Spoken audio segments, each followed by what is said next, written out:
Last night on News First, we brought to you the details of an excavation to unearth more evidence of our great ancestors. Tonight, we take a look at final excavation at the site atop the Rasagala mountain. News First Zulfi Farzan fired this report. As dawn breaks, the darkness of the night fades away, bringing about a new day of life in the Rasagala mountain.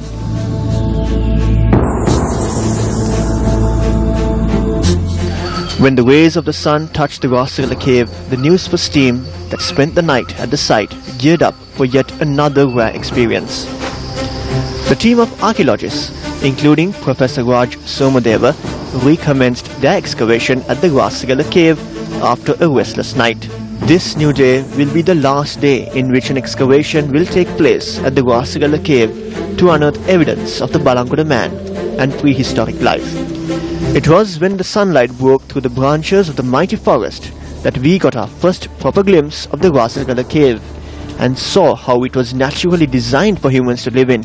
In this case, it was for the Balangoda man. The Balangoda plains, located in between the Detanagala mountain and the Rasagala mountain, once again proves the fact that this area was most suitable for human habitat. Archaeologists are of the view that when the prehistoric man migrated from the hills to the plains, this cave was most of the time left unused and later abandoned. However, what is most significant is that during their short stay, the instruments and weapons that they used have been intact with the layers and layers of soil that have formed over centuries of years. Professor Raj Somadeva made an important presentation on the second excavation site of this Rasagala cave.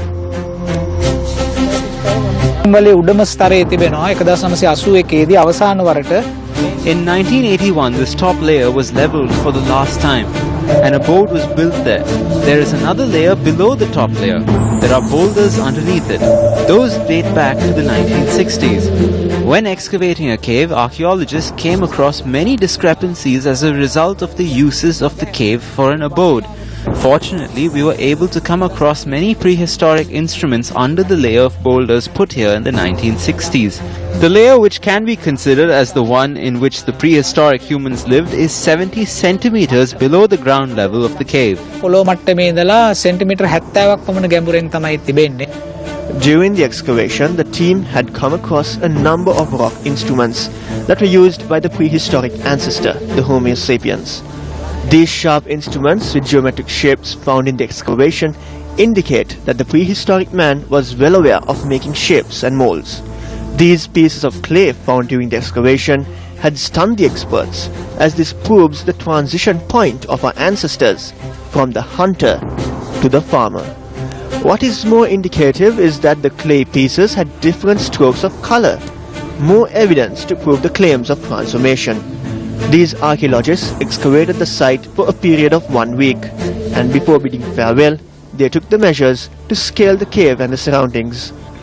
This is done with the objective of providing an opportunity for future archaeologists to revisit the cave and carry out further excavations if required. A new day has dawned here at the Rasagala archaeological site, where an excavation is taking place to locate the traces of the Balangoda man who lived many millennium ago here in this mountain. So the excavation at this site is over for now, but it does not stop here. The excavation moves on to another place to locate more traces of the Balangoda man.